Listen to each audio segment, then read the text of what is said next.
Hello dear friends, subscribers and guests on my channel. In this video I want to show and tell you how to block dangerous websites on Google Chrome in mobile. Please put your like, subscribe to my channel, share this video with your friends, and let's get started. So first we need to go to Google.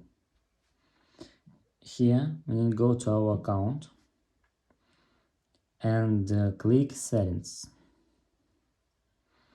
And here you must go to save search. And here we must click filter. Save search helps you manage explicit content in your search result, like sexual activity and graphic violence. And if you click to filter, this helps filter out explicit images, text and links. And that's all.